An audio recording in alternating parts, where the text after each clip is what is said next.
and let's kick it off. So this morning, the very first day of the Sweatworking Summit, you're going to hear from two speakers, and they will sort of switch back and forth. One of those speakers is Rachel Krakauer, and the other one is Gideon Akande. Gideon will also lead us in a workout. So it's going to kind of be a really special format. They'll go back and forth. Before we jump into that, let's remember to thank our partners. We've got a lot of partners to thank this week. I'm going to fly through them, but you'll hear from them a lot. Tonal, UFOS, NYX, Les Mills, Boone, Undone, Avrani, Wander Beauty, Curious Elixirs, August, R & Co, Tonehouse, Asutra, Mad Tasty, Wordiful, Half Day CBD, Athletic Brewing, and Olive in June. Nailed it. Should we start it off? I am all for it. Thank you so much, Gina. I appreciate it. And thank you, aSweatlife community, for having me as one of your guests and hosts this morning. My name is Gideon Akande. I'm a health and fitness coach from Chicago, Illinois, and I do a number of brand partnerships and ambassadorships to spread my passion and my joy of fitness to as many people as possible. One of my primary jobs is working with Nordic Track as an iFit coach. So I teach classes on your iFit enabled technology, such as the row machines, your treadmills, your ellipticals, your incline bikes from the Nordic Track brand. And I'm super excited to be here and lead you through a more mind-body connected experience through movement. So thank you all for having me this morning. Happy Monday and happy belated Valentine's Day, friends. I am Rachel. I will be telling you guys about research on exercise. So I'm super grateful to have a community who cares about that as much as me. Thanks, Gina. I am, an original aSweatlife follower, and now I'm super excited to be here. So currently I am a PhD student at the University of Regina. So I am training to become a clinical psychologist, and a part of that involves research and clinical work. So I'll be bringing that together today to talk about how moving your body can help change your mindset and inspire you to, change your life and do amazing things together. Anything else? Yeah. I like that Gideon said happy belated Valentine's Day. It's actually Family Day where I am. And I, can't imagine a better start to the day. This community, people who love to move and got up. Thank you guys. If you got up today, honestly, give yourself a pat on the back. That's amazing. I'm going to be feeding off your energy because I'm not typically a morning person. So super appreciate you. All right. I think I'm going to get right into it. Is that cool? Perfect. So movement is very much a part of our presentation today, but there's going to be so much more than just movement. So I want everyone to not think of this as your typical workout, not your typical get fit with Giddy experience. We are going to use our minds just as much as we use our bodies to be very, very present, very, very early, which may be different from how we typically work out. But I encourage you to embrace this experience and find something new, learn something new about yourself, and hopefully use that to translate into how you approach your workouts moving forward. All right, let's have some fun, my friends. For those of you who feel so inclined, please come up to your feet. Let me adjust my lighting just a little bit in here. And let's move, my friends. Now, as I said, it's going to be a little different than how we typically move. And the reason why is because, 2020 has done a number on most, if not all of us, right? So how do we embrace our new approach? How do we embrace our new spaces? I was just having a conversation with the crew before we started this. This area right now, my home gym, did not look like this in March of 2020. Matter of fact, there was a hardwood floor, a random treadmill, a couple bands thrown in the corner, some cobwebs, and some friendly spiders that took over the space. But now I had to adjust, and over time, things grew and things became better. So I want you to grow, and I want you to become better through our movement today. So everyone stand up nice and tall. I'm gonna get my timer going so I don't go over my allotted schedule. And start to roll out those shoulders, going up, back, down, and around. And oftentimes when you go to a group fitness class, of course you get started with the warm-up, but we're typically going there so we can do things, all the things, without having to think about it, right? We don't want to program our own workouts. We want to just do what the instructor says, and then hopefully 45 minutes, 1 hour goes by, you're drenched in sweat, having not thought about it. Opposite direction with the shoulder roll, opposite direction now. But this time through, instead of just mindlessly going through the workout, I want you to connect as much as possible to what you're doing, why you're doing it, and how it feels. So as we're rolling the shoulders out, ask yourself, how does that neck feel at the moment? Really ask yourself and feel it too. How do those shoulders feel? Even into the chest, what's tight, what's loose, what feels good, what maybe doesn't feel so good. Just kind of store it into those memory banks. And relax. Shake those arms out. Set those feet up shoulder width apart, athletes. Easy twist from one side to the next. Now, as we twist here, how does that balance feel from one side to the other? If you're like me, you probably felt that back crack like 7 times already. If that's the case, again, just store that into the memory banks. Feel what feels good, because we're going to use that information to assess how we move through our workout later on. Now, when you're ready, add a pivot, lifting that heel, twisting a little bit farther. And maybe you'll start to notice that one side of your body feels a little looser than the other side. Maybe there's more range of motion through the other. I know Caroline said she's grateful for more mobility today, so hopefully you're feeling a little mobile this morning. 3, 2, and relax. Shake that out. All right, friends, moving into the lower body with our warm-up. Wide stance with the feet, about double hips width, both feet straight forward. Let's lateral lunge down to one side, stand tall. Lateral lunge down to the opposite side, stand tall. Now, from my experiences, I know a lot of people kind of struggle with this movement, how to sit into it. So take your time keeping both feet flat on the ground. Shift your weight from one heel, push up to a tall position. Shift your weight to the opposite heel, sit your hips back. Now the leg that you're not sitting towards, try to keep that knee as straight as possible, and notice if you're feeling that lengthening stretch through the inner thigh. Does it feel good? Does it feel not so good? As you're warming things up, do you notice yourself sitting deeper into the lateral lunge? Maybe, maybe not. It's not to tell you that you're good or you're bad. It's just for you to be aware so that when you go into your workouts, you can honor your body appropriately. Let's get a couple more. Sitting down as far as you feel comfortable. One more to finish, one more to finish. Nice job, athletes. Shake those legs out. We're coming down to the ground, plank position when you're ready. So hands directly under your shoulders. Feet shoulder width apart for this one. Keep those hips level. I see you all adjusting your screens. That's cool. Come on down with it. And make sure those hands are directly under the shoulders. Now, I may have you here a little bit longer than you would like to, but that's for a reason.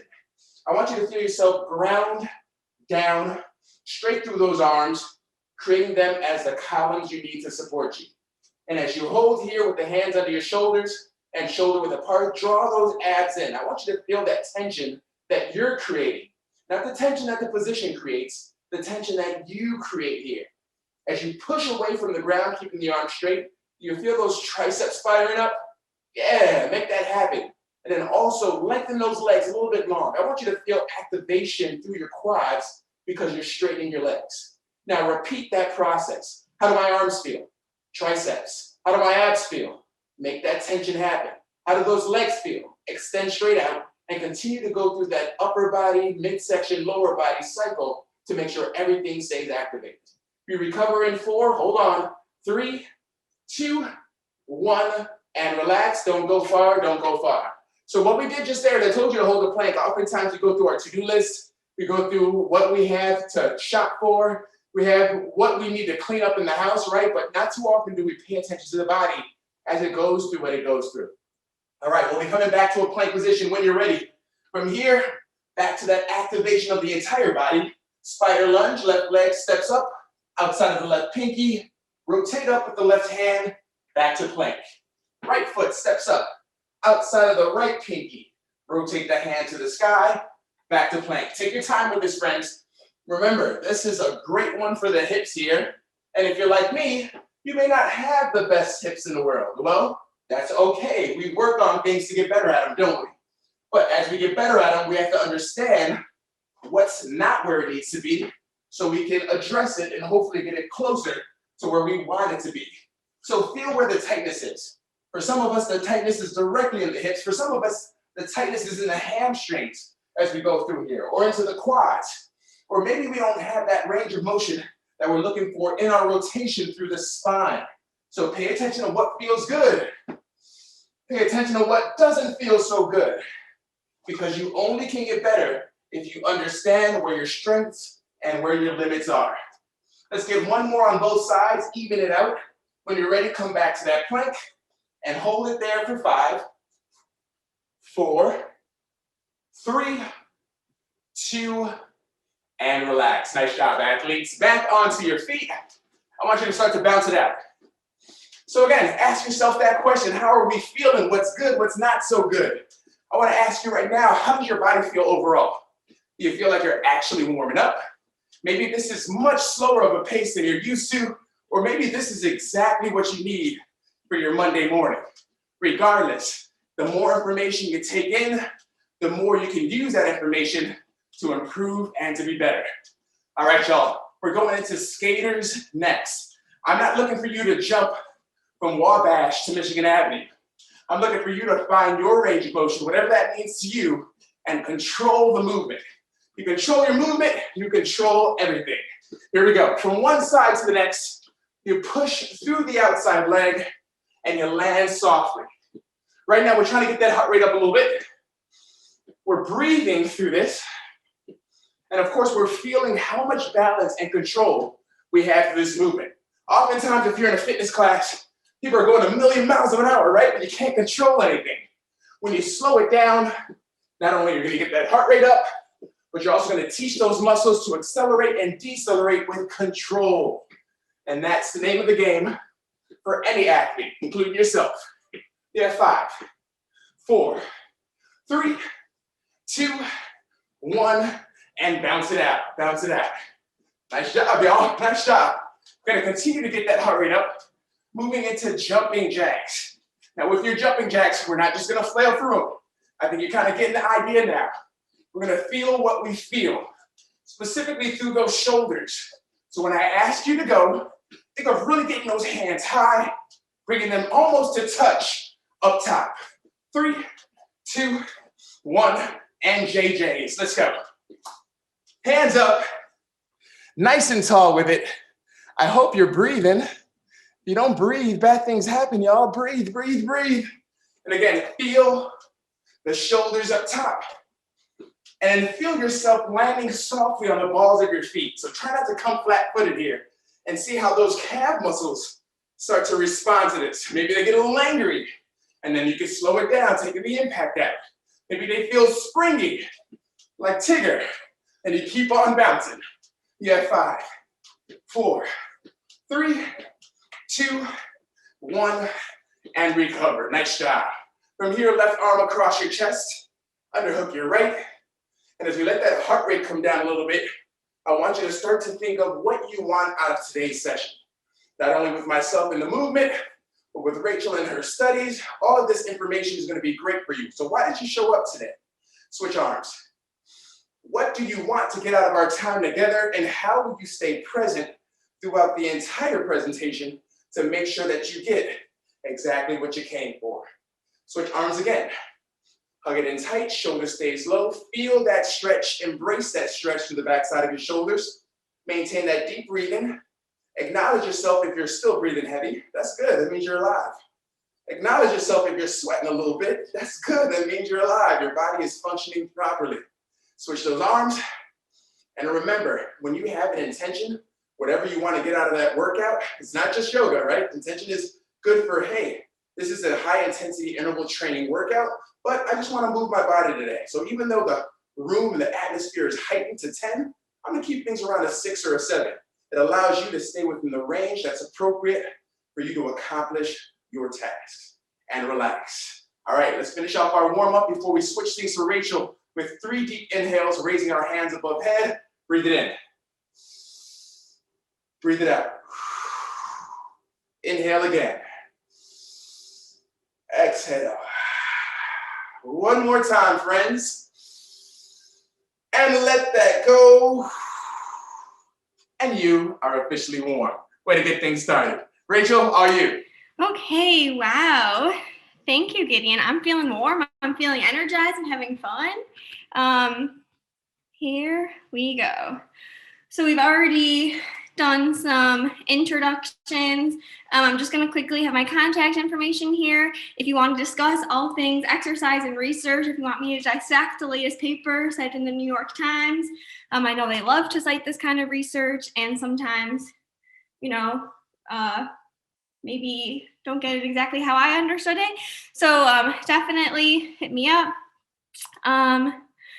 Okay, so briefly, this morning I'm gonna be broken up into 3 segments. First, I'm talking about what we all care about, the mental health benefits of exercise. Then we'll look at my research as well as what's been done during COVID. And then I'll try to arm you guys with enough tips and tricks to take with you.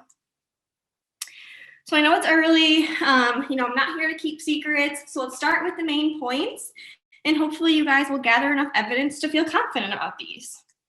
First, exercise can be used as an intervention for those who are already struggling with mental health issues, and also as a management tool to protect mental health. Exercise shares similar targets as therapy.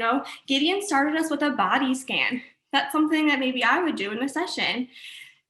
A lot of times, people struggling with anxiety and depression are thinking, I can't handle this, or, I'm not good enough at this. And both therapy and exercise teach you can cope. You can handle these uncomfortable emotions, these uncomfortable physical feelings. We can get through this. We can use skills like diaphragmatic breathing, those belly breaths. These things can be really applied in both settings. I know, it takes a psychologist, someone like me, like 11 years to be trained, to get through, to be licensed. And that means that access to us can be sort of inaccessible, which is something that I do not like. But what I do love is to talk about exercise and teach people about exercise and incorporate exercise, because it's cost effective, it's easily accessible, and it does not require a specialist. So people struggling with mental health concerns, especially anxiety, often want to gain a sense of control, and exercise can be a healthy way to do that. Okay, going into these mental health benefits, let's start with psychological benefits. Excuse me. We all want to feel better, right? Meta-analytic data, meaning researchers aggregated a whole bunch of studies and they looked for overarching conclusions, suggests that the optimal prescription to increase positive affect or mood is to do low-intensity aerobic exercise like walking for 30 minutes, 3 to 5 days a week for 10 to 12 weeks. So everyone taking their daily walks, you're already doing great. If you're somewhere warm, I envy you. But we can get out there, -4, nothing stopping us from increasing our mood. We want to increase our mood because it protects against stress reactivity. That's how we respond to stressors around us. Exercise reduces stress reactivity as well, which allows us to better manage those minor and major stressors. So, when you're going out the door and all of a sudden your dog has peed on the rug, or, someone calls you and lets you know that a loved one is feeling ill, then in those moments of stress, you are more able to effectively manage them and problem solve and cope with them. Because we know that, when we're already feeling highly aroused, it can be more difficult to manage those situations. These next 2 are friends we're going to see a little bit later: anxiety sensitivity and distress tolerance. These are very technical terms that mean exactly how they sound. So some people who are prone to anxiety are really sensitive to those internal sensations. Some of us might find physical signs of anxiety, stomach aches, or heart racing, dizziness, as just sort of uncomfortable, sort of annoying. But other people interpret those signs as dangerous. And those people with high anxiety sensitivity are interpret those signs as dangerous, and that is, I don't want to say problematic, but that means that they're more likely to develop mental health concerns. So the great thing is that a single session of exercise, particularly cardio, getting your heart rate up, things like cycling, running, it mimics those signs of anxiety and can reduce anxiety sensitivity. So as a tip, this is the researcher in me and not the clinician, but if you are wanting to, reduce anxiety sensitivity or through exercise, it's helpful to not focus on those internal sensations. Focusing on them can be more distressing. Okay, and then for distress tolerance, it's a bit more complicated because we know that running mimics the physical signs of anxiety, and that's great, but it doesn't really elicit a broad enough range of negative emotions to target distress tolerance. Now you may be thinking, it's pretty uncomfortable to me, and I would agree with you, but those vulnerability factors would disagree. So distress tolerance is our capacity to handle uncomfortable emotional states. The lower your distress tolerance, the more likely you are to respond to a stressor with maladaptive behaviors. So maybe that looks like overeating, or maybe complete avoidance, procrastination, not wanting to engage. Lower levels of distress tolerance are linked to anxiety-related disorders, from OCD to panic to social anxiety, generalized anxiety, kind of across the board. And researchers have evidence that a single session of yoga can increase your distress tolerance. We want to be more able to manage those stressors, right? So that's cool, except for that's not true for a single session of, a stationary bike or a treadmill or even resistance training. But when we increase the number of sessions, repeated resistance training, but not cycling, improves distress tolerance. So maybe the reason that yoga is more effective has to do with these other components involved in yoga. Like Gideon already said, we think about that as being really intentional. We think about mindfulness. We focus on our breath control. We accept that discomfort that's already inherent in yoga. And so that helps increase distress tolerance. So for this reason also, yoga can be helpful at promoting a mind-body connection. It's really common following trauma or during the course of an eating disorder for someone to kind of disconnect mind and body. And recovery requires integration of our emotional and physical states. We are one being. We need to, feel everything. And so I want to mention here before I move on that inactivity is also associated with lower mood. So yeah, I'm saying that get active, it'll increase your mood. But if you don't get active, you're likely to have lower mood. I don't know if you guys want to think about that and the days that you move and how you feel and whether that's different. But there's one model of depression. It's called the behavioral activation model, and it's based on this idea. And so therefore, the resulting treatment for depression is simply, although I know easier said than done, just get moving. Start engaging in meaningful and routine activities, including physical activity. Meta-analytic data, remember aggregated research, suggests that there's no statistically significant difference between exercise and antidepressants or exercise and psychotherapy for depression. That's really powerful to me. So again, not going to be enough for everyone, but in general, research shows that antidepressants or psychotherapy are not more effective than exercise. Plus, the benefits of exercise can transcend mental health. So now we have all the selves. We got self-efficacy, self-esteem, and self-compassion. Self-efficacy is the belief that I can cope, I can do hard things. And evidence suggests that it's improved more by exercise like resistance training or martial arts compared to cycling. Perhaps because, something like lifting weights for someone who hasn't done that is kind of a more novel task. It's something new to learn. Whereas cycling can kind of be more monotonous, especially when the intensity is too low. But when the intensity is too high, cycling becomes maybe too challenging to improve self-efficacy. Self-esteem is related to both self-efficacy and positive affect, which we talked about. So for example, physically fit men had higher self-esteem and experienced greater improvements in mood during a session of moderate intensity exercise compared to sedentary men.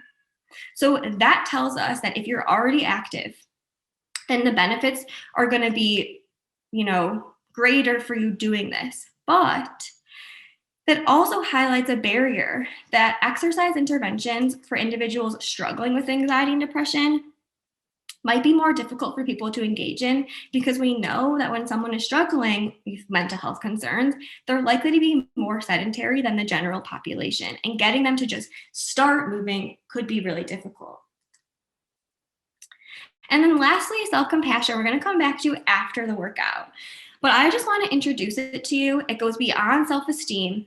It's, self-esteem is like whether I'm valued by others, but self-compassion involves taking a kind, compassionate, accepting stance toward yourself during difficult times. And this acceptance makes self-compassion less reactive to negative events than self-esteem. So something bad happens to you, maybe your self-esteem goes down.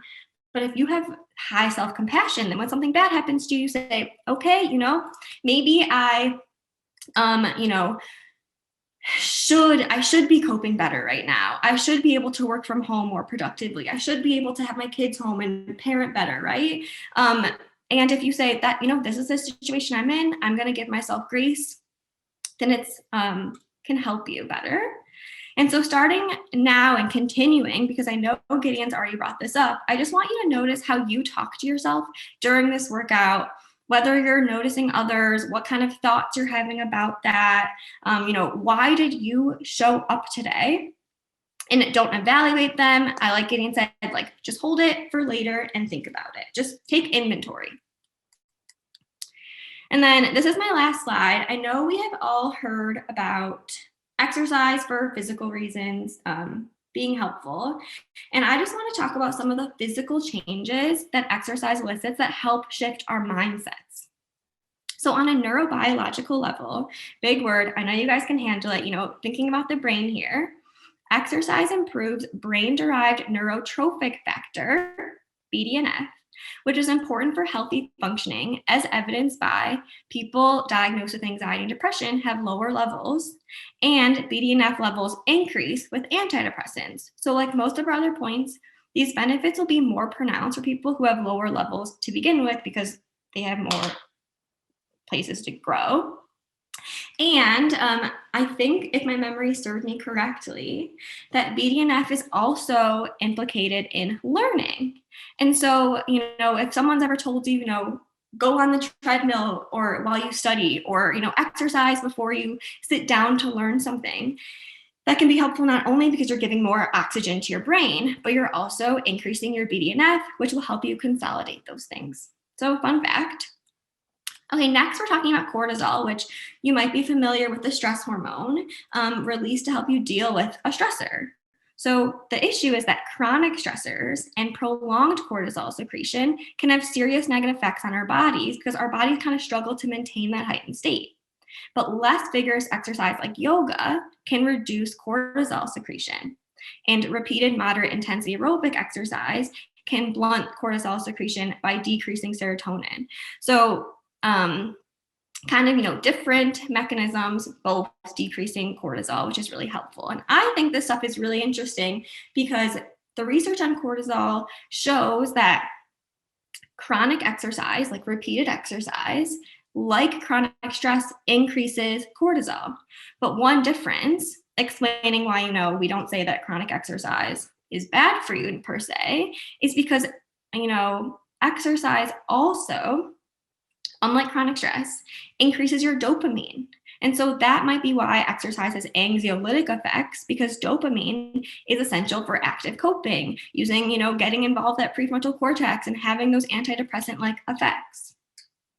Other physical benefits briefly include hormonal changes that regulate our emotions, and also improved sleep quality. And I feel like this one is understated, but so important. I know, you think about a day that you didn't get good sleep and how the kind of your body can't function. We're not meant to do that. So compared to control groups, Women with diagnosed anxiety who completed 6 weeks of resistance or aerobic training, and adults with PTSD who completed 9 sessions of high-intensity resistance training all reported improved sleep. We know that improved sleep has tremendous effects across the board, from improved emotion regulation, reduced irritability, you're not as reactive, and reduced symptoms of anxiety and depression. So that was all sort of technical. Thank you for breathing with me. I wanted to highlight how your body literally changes your physiology, and that can help shift your mindset, right? Exercise energizes you. So we're going to go into this movement with Gideon, and maybe we'll get energized. And once you have that energy, you can use it to commit to engaging in meaningful actions. Rachel, that was amazing. Thank you for that information. So helpful, so useful. With what I do through movement, it means absolutely nothing unless there's some science to back it up. So yes, I can talk about what you feel. Yes, I can talk about my approach to coaching, but unless there's scientific fact, proof, and studies behind it, it really is just an opinion. So thank you for that. And let's go ahead and start to put into action a number of those things you just talked about, Rachel. All right, my friends, if you're not standing already, you better get standing. And as Rachel said, sometimes it's easier said than done, but you just got to get moving, right? Nothing works unless you do. So we're going to put in that work right now. So we're going to get things warmed up yet again. I know it's been a little bit since we started moving, so go ahead and start that bounce. In a few moments, I'm going to have you shift to butt kicks. But before we do that, remember what we talked about. Having an intention for our time today is so important. So let's start to bring our mind in tune with our bodies for whatever we want to experience today. So go ahead in your own mind, in your own space, go ahead and set that intention, whatever it may be. I could care less. Hold it in your mind, hold it in your heart, and then use that to fuel you as we go through our movement today. When I count you down, we're going to butt kicks on our toes, lifting our heels to our glutes. Option to shift from one side to the other. In 3, in 2, in 1, let's go. So we have now begun our 25 minutes of movement together. I encourage you to move at your own pace.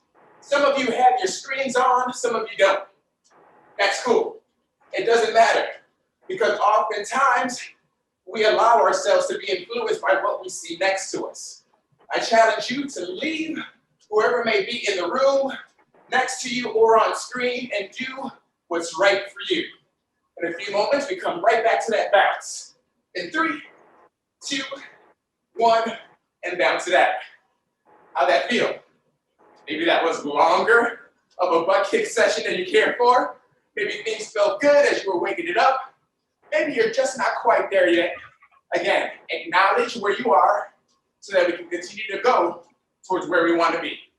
We're shifting things to high knees. Short duration here, and when I count you down, we pump the arms, we lift the knees, or we take it to a fast march. In 3, 2, 1, let's go. Wherever you want to take it now, it's up to you. Feel what you feel, breathe through it, change and adjust as you need to, as long as it allows you to keep on moving. 3, 2, back to your bounce. Nice. How'd that feel for you? Are you panting a little bit? I know a number of us have dogs, as I've seen in the chat. Maybe you're sounding like your dog right now. It's okay. You're breathing, you're moving, you're alive, and you're well. So show yourself some love, show yourself some grace and appreciation for the fact that you're moving things. We're going to those jumping jacks we did during the warm-up. On my call, both hands up, legs are extended, option to toe tap it side to side. Here we go. Get those hands up nice and high, athletes. Make sure we're breathing through our work, in through the nose, out through the mouth the best you can. And maybe right now, that's not a breathing pattern that this movement allows for you. Oftentimes you hear, breathe this way, breathe that way, and sometimes you're like, I'm just trying to breathe, period. Cool. Breathe as you need to, because that's what your body is telling you it needs. We're almost through here. You have 5, 4, back to the bounce in 3, 2, 1, and shake it off, back to your bounce. Now, notice what I'm doing right here. I'm just shifting my weight from one side to the other, just as you have been between each of our exercises. But I want you to note one thing. You could obviously continue to do those high knees, those jumping jacks, those butt kicks, or you can scale things back to something that you know you can always control. Oftentimes, it's this light movement. Oftentimes, it's a side-to-side step. So while you're in class, or while the instructor on your screen is doing one thing and you just don't have it in you anymore, show yourself some love. Scale it back to something you know you can do. Slow it down so that this time, whenever the next interval comes up, you are ready to go. Makes no sense to crush yourself and then be out for the count. Scale it back so you can actually accomplish more. All right, friends, we're going back to where we started. Butt kicks on my call. In 3, 2, 1, let's go. We're lifting those heels, pumping those arms, and as you move, I want you to ask yourself this question. How do you feel right now compared to the first time you did this movement? If your mind was in tune with your body, maybe you feel better, maybe you feel worse, maybe you feel about the same. But it's up to you to make those connections so you can start to ramp things up if you're ready for it, or scale it back if you need to. Breathe in, my friends, breathe in, my friends. 3, 2, 1, bounce that out. Yes. We're getting ready to go right into those high knees. This time I'm gonna have a shorter break in between. You're understanding some of the concepts of how you're feeling, how you're breathing, and how you make adjustments to your workout as we progress. Here we go. High knees in 3, 2, 1. Show me what you got. Again, use those arms, use those legs. Take it to a fast march if the impact isn't for you today. Sometimes we wake up and the ankles, knees, hips don't agree with us. Listen to your body. It never lies. 3, 2, 1. Bounce that back out. Nice. And as you know, we're going back to those jumping jacks. And the reason why I like to repeat exercises, it gives your body a chance to, number 1, learn. Number 2, improve upon. And number 3, work on getting even better. 3, 2, 1. JJs. Let's go. Now this is the thing. The movements I've been asking you to do are familiar to most people. Some may argue even simple, but you can always scale it back or increase the intensity based off of the pace you keep. So at the end of the day, you control it. Make it work for you. You got 5, 4, 3, 2, and bounce it out, bounce it out. Now, my friends, if you want to grab a sip of water, go ahead and grab a sip of water. If you're feeling pretty good right now, maintain your balance. And this is the thing, whether or not I said that, always give yourself that grace to take the opportunity to move or to stop moving as you need to. So if you were in tune up here, your body would have told you, hey, now's a good time to slow it down. Now's a good time to grab a sip. But if you're just kind of moving and going through it, next thing you know, you're dehydrated and you don't have enough energy to continue. So keep that in mind, whether or not the instructor tells you, you always have the green light to do what serves you best. When I count you down, we're going into bodyweight squats, y'all. When I say go, your feet will be shoulder width apart. We'll sit our hips down and back. We'll drive through those heels and we'll stay. In 3, 2, 1, let's go. Feet shoulder width apart. Sit the hips down. Squeeze the glutes as you drive back to your standing position. Make sure we're breathing in through the nose, breathing out through the mouth, or again, however your body allows you to breathe most efficiently. As long as we're breathing in and out in some capacity, keep moving at your own flow. Doing awesome, my friends. Now, how are those glutes feeling right now? Are they awake? Maybe, maybe not. How are those hips feeling in the squat? Is this helping you keep your heart rate up? Listen to the body and keep doing your thing. For the last 10 seconds, we're going into squat jumps. Same movement, except the feet leave the ground. If jumping is not for you, and you know whether or not it's for you, you take it out. 3, 2, 1. 10 seconds, let's go. Again, jumping is not for everyone. And even if it is for you, sometimes it's not for you on today. And that's all right. Back to our bounce in 3, 2, bounce it out. Yes. Woo! So ask yourself, did I jump the entire time? Good for you. Did I jump once? Good for you. Did I not jump at all? Good for you. The point is, it doesn't matter what you did or didn't do, as long as you did what was right for you. Maintain that breath. Be ready for plank position. Watch me before you come down. You'll be in a plank with your hands shoulder width apart like we practiced. Feet will be wide. We'll rotate both heels towards the ground, hand comes up. We reset back to plank. Opposite side, hand comes up. We're starting in 4. Come on down. 3, 2, 1. Here we go. Now, if you just need to hold a plank, just hold the plank. All the extra movement is not necessary. It's just a variation to kind of keep things funky, fresh for you.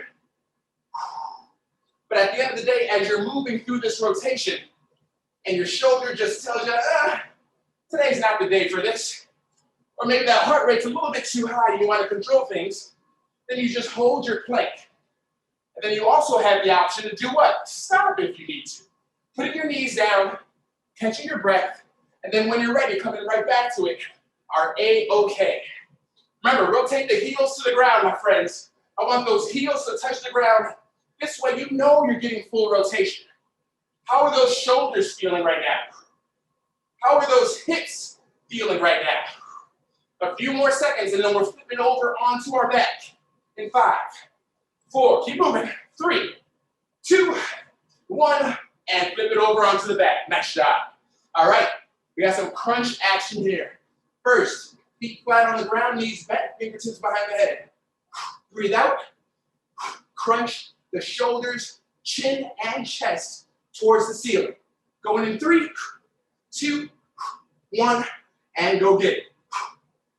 So it's so important here we keep our lower back on the ground. Think of actually breathing out and driving that lower back into the ground.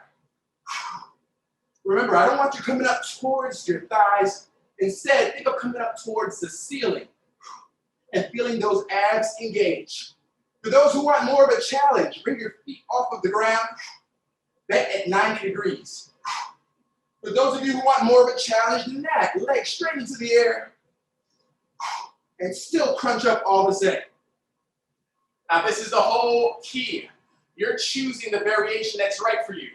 As your dog runs across your stomach, as the baby's crying in the other room, you decide what range of motion you want, you decide what variation you want, and you engage your body as needed, stopping whenever your body tells you it's had enough or if it's not right for you. Last few seconds before we're on our feet. In 3, 2, 1, back on those toes, bounce it out. Nice job, y'all, nice job. So we're gonna go through that circuit one more time, starting with our body weight squats. You know how your body felt that first round. So I challenge you to do more or do less as appropriate. Get ready. 30 seconds on the squats. In 3, 2, 1, go to work. So all of the key points we've been talking about, I need you to coach yourself on. Because as much as I would like to, I can't be in your living room every day. Sometimes your garage is locked and I don't have access. So you need to have the little Gideon on your shoulder or in your ear with these talking points and regurgitate them to yourself. How those hips feel. How those glutes feeling. How about your breath? Are you maintaining that? For those of you who are ready for those jumps, we're going in 3, 2, 1, jump that, 10 seconds. Remember, maybe after 1 or 2 jumps, you realize, jumping ain't it today. Maybe you're like, I can jump through the roof, and you decide to do that. Maybe you raise up onto those toes, like I see you doing now. 3, 2, 1, bounce it out. Nice job. Check that breath. We're getting ready for those plank rotations. Listen to your body. Maybe it's just plank. Maybe it's the full rotation. Maybe you feel so empowered today, you want to knock out a push-up every time you're in that plank. It's up to you. We're going in 4, 3, 2, 1, let's go. Feet wide on this one.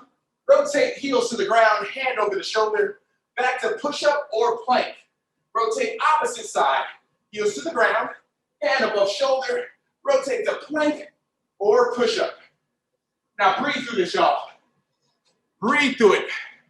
And again, work at your own pace, find your own range. How are those abs feeling? Are you feeling the obliques when you rotate to the side plank? Are you feeling that midsection smack dab in the middle when you're centered in that plank position with both hands down? How about that heart rate? Is it elevated still? You're doing awesome. Way to rock. You have less than 10 seconds, my friends. Remember, holding a plank or even taking a brief rest is A-okay. 3, 2, 1, flip it over onto your back. So right from the get-go, I want you to challenge yourself with a new variation. If your feet were on the ground, I want them elevated. If your feet were elevated, I want them straight up. If they were straight up, sit the chest up, keep the upper back off the ground, and just hold. We're going in 3, 2, 1, and go for it. Now the thing is this, if any of those variations I just gave you weren't for you, you should have already ignored me and kept the feet down or taken your rest as necessary. Oftentimes what happens, you'll be in a class, the instructor will give another variation or will happen to walk over a pair of heavier dumbbells, but you know that it's not appropriate for you at that moment. You have the right to say no. You have the right to scale back. You are never wrong in that matter. So listen to you, do what's best, and challenge yourself as appropriate. You're almost done. You're almost done. You're almost done. For 3, 2, 1, on your feet. Nice job. So we're bouncing it out. And if you haven't listened to yourself already, and you know you need that sip of water, this is your reminder to do that. Because I'm a really nice guy. Yeah. So oftentimes your coach tells you to grab a sip of water, and you're like, oh shoot, I am thirsty. But I want you asking yourself those questions because sometimes my mind's not there to remind you. So it's up to you to be the assistant coach in all situations. Stay mindful, my friends. When I count you down, we're going to reverse lunges. Watch me first. Reverse lunge with the right leg, pushing through the front heel. Reverse lunge with the left leg, pushing through the front heel. Keep the chest up, bring the back knee down. We start in 4, 3, 2, 1. Let's lunge that. Let's go. Big step back. Drive through the front heel and engage that glute to bring yourself back to the start position. Remember that breathing is everything. And as we move through this movement, as we continue to keep our body in motion, take some time to appreciate how you're feeling. Not everyone enjoys this feeling. Right now, you may be second guessing why you showed up at this time. But the fact is, regardless of how you're feeling, you're doing something that's good for you. You're doing something that you deserve, that will benefit you short-term and long-term. So appreciate yourself for that work. If you're feeling good right now, I want you to pick up that pace just a little bit. If picking up the pace isn't right, guess what you do? Nothing. You maintain your pace or slow it down as needed. Almost through, y'all. 4, 3, back to the bounce. 2, 1, and bounce it out. Nice job. Woo! All right, time to switch our plane of motion. We're going to be moving laterally next. We have a 3-step high knee, higher intensity movement for 30 seconds. It looks like this. 1, 2, 3. 1, 2, 3. 1, 2, pause. 1, 2, pause. Option to march it out, pausing on that third. Right now, you should still be bouncing, but also not bouncing if you know it's right for you. We're going in 3, 2, 1. 30 seconds. 1, 2, pause. 1, 2, pause. Knees up. 3, pause. Showing me balance. So yes, this is a high intensity exercise, but you can still control the intensity. Remember, marching it out, bringing those knees up to the height you desire, gets the job done. Pausing a little bit longer allows you to have a little bit more control as well too. But make sure we keep it total body, using those arms, using those legs as you can. 3, 2, 1, and recover. Bounce it out. Woo! I don't know about you, but I'm a little sweaty. I'm a little tired. If you may be feeling signs of fatigue, it doesn't have to be great. Raise your hand. Perfect. If you feel fantastic, raise your hand. Awesome.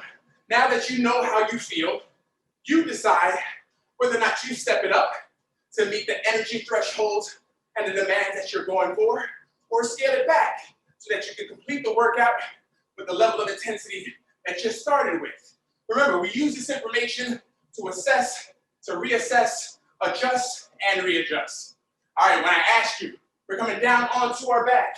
We have bicycles. Watch me first. We extend our left leg long, right knee into the chest, you turn to the right, and then we switch. Turn to the left, bringing one knee in and the opposite leg long. Coming down in 5, in 4, in 3, come on down, in 2, in 1, let's go. Rotate, long leg, rotate, long leg. Notice, I'm not moving very fast.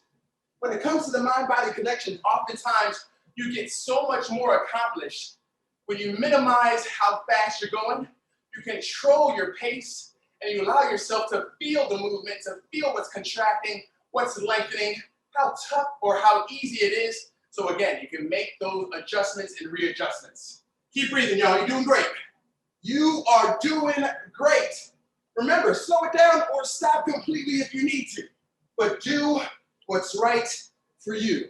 We have 4, 3, 2, 1, and recover on your feet. Bounce it out. All right, y'all. We're coming into our last 5 minutes together. So, understanding that time frame. Maybe there's more you want to get out of this workout. Well, we're going to go through that same circuit again so you can scale up, right? If you're feeling pretty good right now, or maybe a little fatigued, and need to slow it down because you still want to finish strong, then that's what you do. You're ready for your reverse lunges. I'm counting you down in 5, in 3, 2, 1. Reverse those lunges. Let's go. Woo! So I want you to start to take more and more control of whatever you put your body through. When you're going for that jog on the lakefront, or on the back roads, wherever you may be, how often do you actually shut off the music and listen to what your breathing is telling you to do? How oftentimes do you slow things down and feel your body for what it's going through? You owe it to yourself to set yourself up for success. Anything else is a robbery. Last few seconds, pick up your pace if you need it, slow it down if you must. We got 10 seconds to go. Awesome job, athletes. Way to maintain that form. That's everything as well.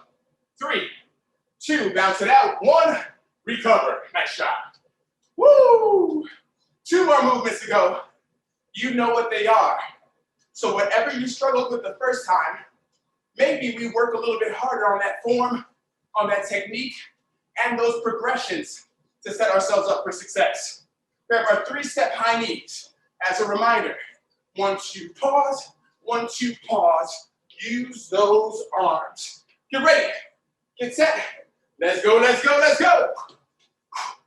Breathe with it. Now this is the thing, the entire workout, we have not stopped moving. In theory, we had tons of rest when we bounced in place, but that's active recovery, meaning minimal movement, just to help you keep that heart rate up. It helps you understand that, hey, I can do hard things. I can do challenging things and not stop, even though you slow down, which is always okay. Almost through. 5, 3, 2, 1. Bounce it out. Hey, athlete, nice work. Stay with me, and let's finish this last one together. When I count you down, we're going into our bicycles to finish. Come on down. We start in 5, in 4, yes, y'all. 3, 2, 1. Let's go, let's go, let's go. Last exercise of this segment. Extend those legs all the way out. Maintain that breath and smile. Oftentimes we smile because it's over. I want you instead to smile because you're doing it. Smile because it's very easy to quit. It's much harder to continue. And you've chosen to go the path of maximum resistance. Stay strong, my friends. You got 10 more seconds. Nice job. Remember, stopping is okay, but giving it your best is also okay. It's what you need. 3, 2, 1, and recover on your feet. Bounce it out. Woo! Hey, athletes, go ahead and high five that screen one time, you know. Yeah, to each and every one of us here at aSweatlife. Some of us have our screens on, some of us don't, but the energy flows regardless. Now, as you continue to bounce, how does that breath feel? Just make mental note. How does that pace feel? To bring things back, you've been working out for 25 minutes exactly. Was that easy? Was that hard? Was that just right? Was it too much? Now you can use that information for whatever workout, similar or different, you would like to do. Maybe you find out that, hey, the type of workout I did with Gideon was just right for me. Or hey, maybe that's not my style at all. I like something different. Using that information, staying present, makes you a better athlete to take care of the most important athlete in the room. And that's you. Great job, team. Great job. Give me some, give me some, give me some. Awesome work. Rachel, right back to you. Thank you so much. Gotta catch my breath real fast. Everyone did awesome. I really appreciate the people who are, share their screens so you feel like you're all connected. Okay, so I'm gonna have a quick poll that's gonna pop up while I set up sharing my screen here. I mentioned this in the beginning, but having so much fun, forgot. Just if you can quickly submit this poll just to give us a sense of who is with us today. No judgment around this. And then I will be talking about when we have it, if we could just share the results so we could get a sense of it. And then I will jump into taking you briefly through one of my studies. Yeah. Do we have any results on this poll? Yes, I think I have to end it before everyone can see them, but it's looking like over half of these people are working out daily. And I'd say about half of you guys are also saying that you do a total mix of your typical exercise. So all of the strength and cardio and other movement like walking and yoga and Pilates. So big mixture, but what we're seeing most is that people are exercising daily or at least 3 times, so several times a week. Almost everyone has voted, so I'll end it here in about another 30 seconds. All right, awesome. I guess, that's probably not surprising. The people who are going to get up in the early morning, it's probably people who are already doing this sort of stuff.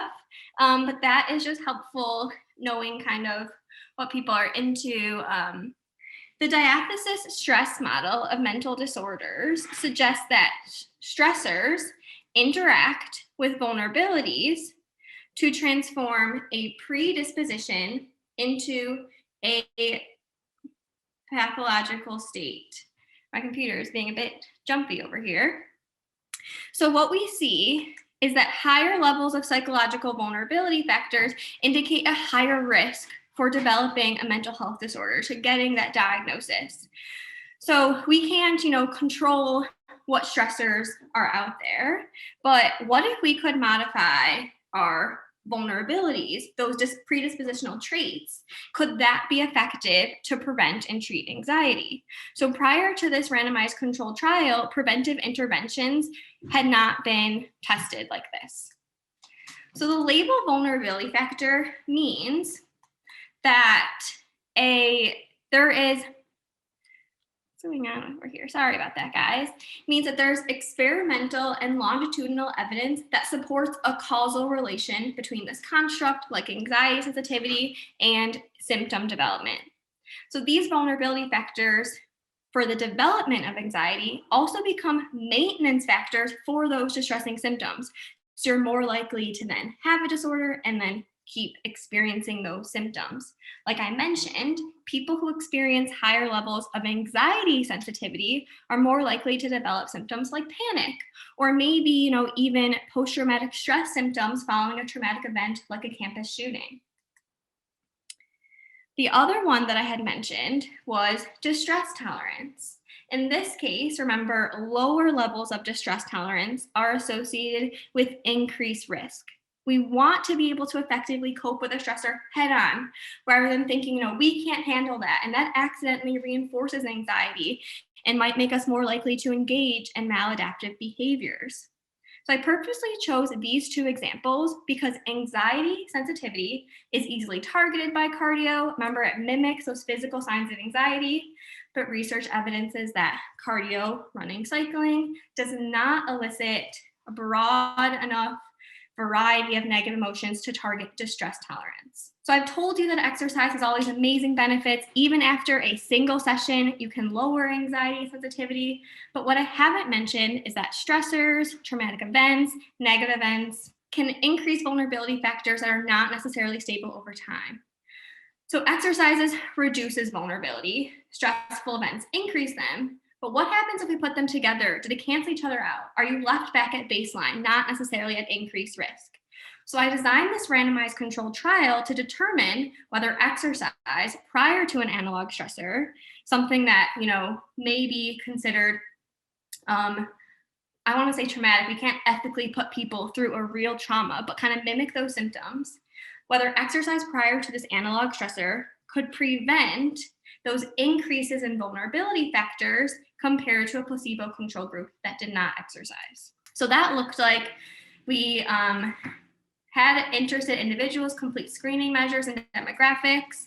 We were very clear that this would involve sort of a graphic thing that could be really uncomfortable to watch. Eligible participants, then came into the lab if they were interested, and they completed baseline measures, kind of seeing like where you're at. Then we had them randomized to either exercise or stretch. Immediately following that, they did those same measures, excuse me, to see what was the effect of exercise. Did it change vulnerability factors? Then they watched a film that was used in an analog stressor. So this film clip elicited, similar symptoms of post-traumatic stress in like quality, but not necessarily quantity. We weren't making people having prolonged distress, experiencing intrusive memories going on, but in the moment there was likely, increased heart rate or feelings of disgust. And then we had them complete measures immediately after that and at 3 and 7 day follow-up. And so what I expected was that the participants in the exercise group would have no significant effects of the film, but that would not be true for the placebo control group. So for the exercise condition, they completed a 20-minute cycling protocol on this stationary bike, plus 10 minutes warm up and cool down. My cat has decided that he would like to be part of this presentation. The exercise was a 10-minute pyramid, increase resistance every minute for 5, and then decreasing resistance for 5. And then it was a 10 minutes of a 30-second sprint interval, alternating between high resistance and reduced resistance and speed. Both of these sessions, whether they were cycling or stretching, were supported by a certified personal trainer because we want to make sure people are staying safe. And we also want to make sure that people are working out at the intended intensity. So for this purpose, for this exercise, I wanted them to stay around that moderate range of energy expenditure. So that's going to be the difference here. I use stretching as a placebo control group because it might kind of like seem like you're moving, but we don't expect them to be targeting those mechanisms of change because we're not, these are minimally taxing stretches. As you can see, my friend model so graciously, posed for me for these stretches, and she is doing this like supine calves and hamstring stretch, laying down, not increasing heart rate. Therefore, we're not going to target that anxiety sensitivity, for example, as one of the vulnerability factors we were looking at. It's really not too complicated. It's not intended to cause distress or even, feelings of mastery. So pretty chill. And all of these sessions were then standardized because they were guided by a timed audio and video presentation. So what were the results? Participants were 62% women, 53% white, ranging in age from 18 to 60 plus. They were somewhat educated and pretty evenly distributed. And so again, I wanted to know, would exercise protect participants from increasing vulnerability in the face of a stressor compared to the control condition of stretching? And so simple answer is yes. Cycling had that expected impact. It reduced vulnerability factors like anxiety, sensitivity, and it prevented levels that may lead to later symptom development. And then it didn't target other vulnerability factors like distress tolerance, because remember, this was cardio. But the hypothesis is only partially supported in that the control group that did basic, really low energy stretching also seemed to benefit from that movement. So maybe my placebo control group, maybe it was too good, or likely I didn't have enough people involved in this. So it was what we call underpowered. There wasn't enough data to tell if there really were differences. I think I'm saying this latter might be the case because there's some evidence that exercise really was more protective. So for example, the people who exercised before they watched the film, they reported lower distress levels after the film. When we looked at, how we asked them, how distressing was that for you? People who exercise reported statistically significant lower levels of distress, some of them so low that we had to remove them from analyses because it wasn't a stressor for them. We couldn't say that we had, it was strong enough to even look at this. So on a cognitive level, it seemed like exercise was helpful. But the good news is that this has pretty promising implications for preventing potentially harmful responses to stress and trauma. Any type of physical activity, whether it's stretching, whether it's aerobic exercise, may prevent clinically meaningful elevations in vulnerability factors in response to a stressor. Meaning if you experience an acute stressor, I cannot recommend physical activity enough. I know I did my exercise before. We don't know if timing matters, but something that you can do, after is get your body moving. The issue here is that one session really isn't going to protect you forever. What if you experience another stressor? What if you're living through an ongoing stressor? Or, some of these vulnerability factors are a little bit more stable. They're a little bit more resistant to lasting change. And so for those reasons, we really want to promote ongoing repeated exercise to have robust, positive mental health. So coming up, some people are constantly exposed to trauma and stressors. Quick shout out, a moment of gratitude.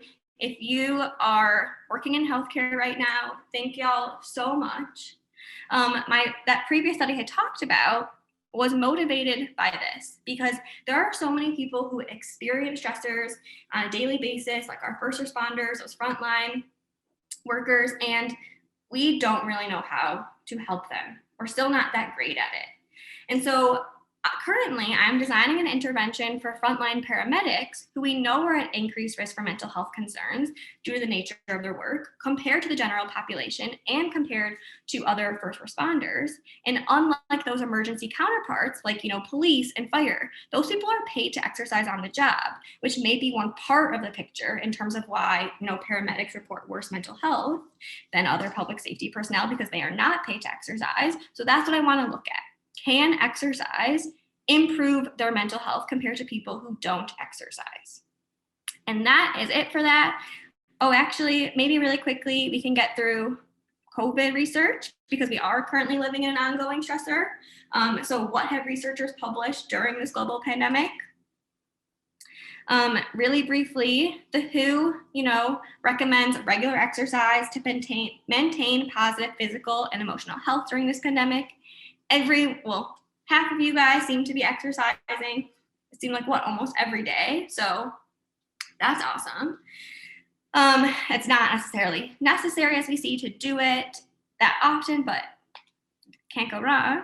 A survey of 1,000 individuals across all 50 states during those first few weeks of COVID lockdown, remember last April, evidence that people who reported exercising more self-reported that they had higher levels of resilience.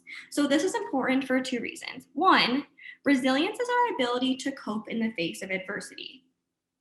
And 2, as resilience and effective coping increase, levels of depression and anxiety decrease. So that all sounds great.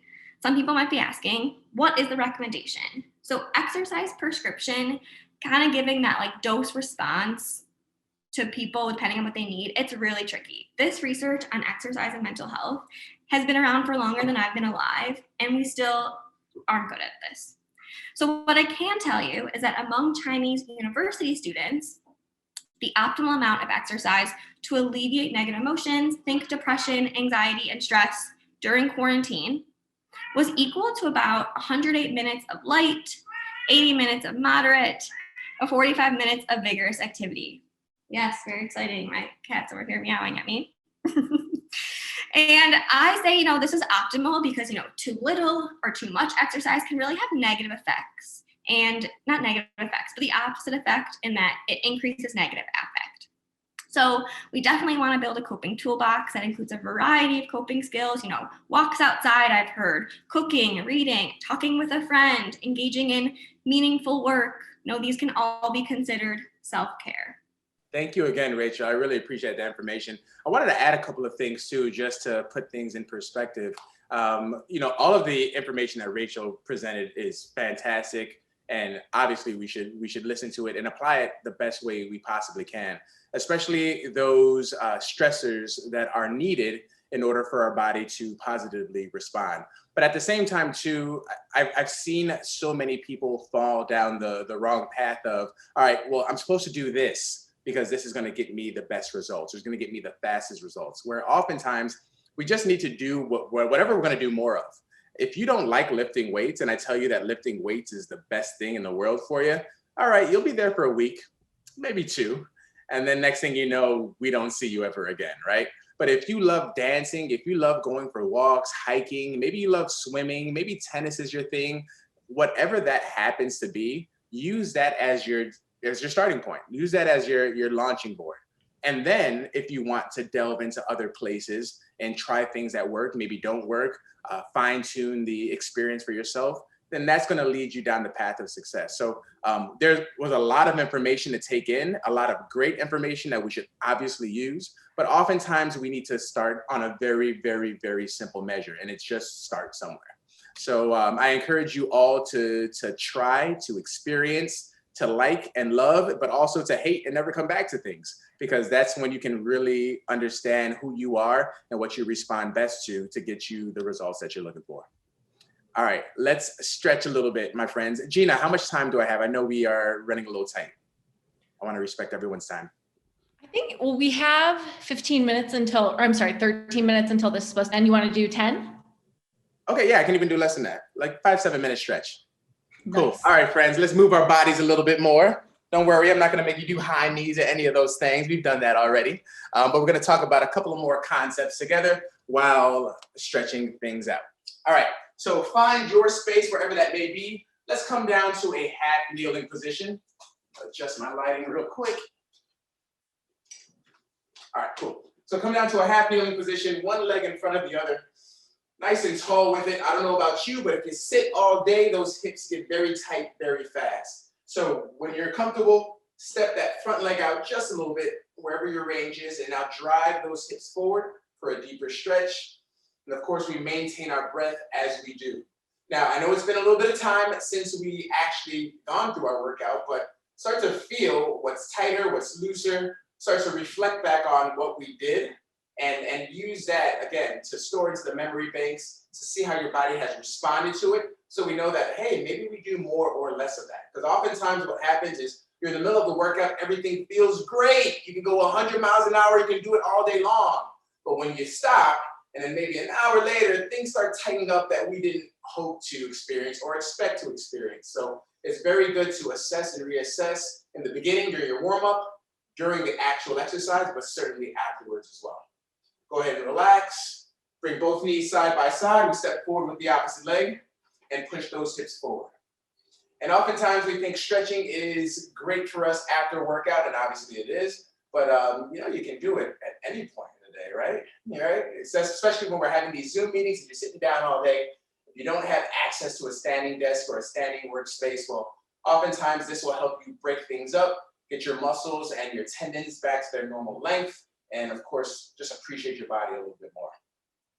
Deep breath in, deep breath out, and relax. Good. Come to a seated position here. We're going into our butterfly stretch. Bottom of your feet together, hands on the ankles, sit up nice and tall with it. Use your elbows to push down your inner thighs. Another thing that I'll say too is what you just experienced and what you always experience during your workouts is unique, right? It's you going through movement and your body is different from everyone else's, and what's hard for you may be easy for some and vice versa. But at the end of the day, as unique as that experience it is, it's also very, very common, right? People are going to go through the same exercises and feel as challenged as you did. People are going to feel strong at certain points as you did. So the fact of the matter is, all that you go through, all that you experience is unique, yes, but also a shared experience. So oftentimes when we're in our basements, in our garages, in our living rooms, sweating by ourselves, like, man, why is this so tough? Or why can I drop those pounds? Or why does this look like that, feel like that, etc.? You're not the only one. So find some strength in the fact that we're all going through this together, but we'll also all get through this together. Both legs extended, shake it out. When you're ready, cross your right leg over your left. Rotate towards your right. Stay tall with it and use that back right hand to plant on the ground. Breathe in and breathe out.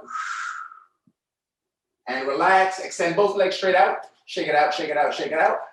And opposite leg. Cross the left over the right.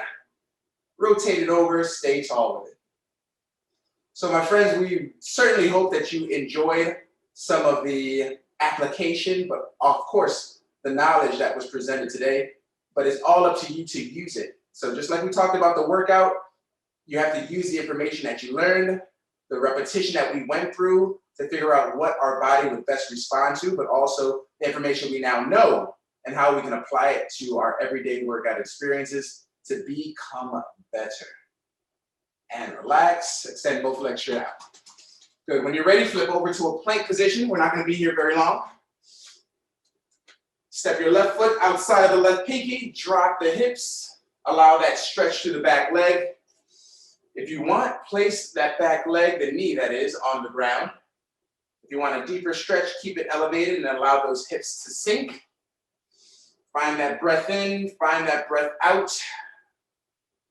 And again, assess where your body is for today so that you can also continue to move it throughout the course of the day with some small stretches here and there. And of course, to protect it however you need. Step back to your plank, opposite leg steps up. Same rule here, drop that back knee on the ground if that suits you. Keep it elevated if it must. Oftentimes you'll be in a class and they'll say, hey, the same stretch you did on the opposite side, do it on this side. Well, I don't know about you, but sometimes one hip feels happy, one hip not so happy. So sometimes you just need to address each side as its own beast. And I also challenge you to assess your body on a daily basis, because just because you felt great with one exercise on Monday doesn't mean that same exercise will feel great on Wednesday. Depending on how you slept, depending on what you ate, your overall mood, the stressors that you've been going through throughout the course of the day, week, month, as Rachel so knowledgeably spoke upon, will change how your body feels. And relax, relax, relax. Good. When you're ready, carefully come up to a standing position. Almost through, my friends. You're going back to that wide stance, both feet straight forward. Lateral lunge over to your left and stay here. Now, if holding this position doesn't feel good, come up and continue to alternate sides like we did with our warm-up. Or you can have the option to just stay on one side to allow for a lengthening stretch through the inner thigh of the straight leg. Weights back on the heels. Feel good where it feels good. And anything that doesn't, let that go. Opposite side when you're ready, or continue to shift your weight from one side to the next. Keep that back flat the best you can. Sink those hips the best you can. And relax, come up to your standing position. Alternating heel lifts. We're just shifting our weight from one side to the other. And as we start to wrap up this cool down, I need you to appreciate yourself. I need you to say, thank you, self, Because oftentimes when somebody does something good for us, we say thank you, we show appreciation, but how often do you say, hey, Gideon, you did a good job. Hey, I'm really proud of you. Way to show up today. That wasn't easy. Self-talk is good talk, and show some love and appreciation to yourself. So if you haven't done it already, wrap those hands around yourself and say, self, I love you. That's a wrap from me, aSweatlife. You guys are awesome. Great job today, team. Excellent job, you guys. I'll wrap it up quickly. Rachel, Gideon, this was incredible. What a way to kick off the Sweatworking Summit.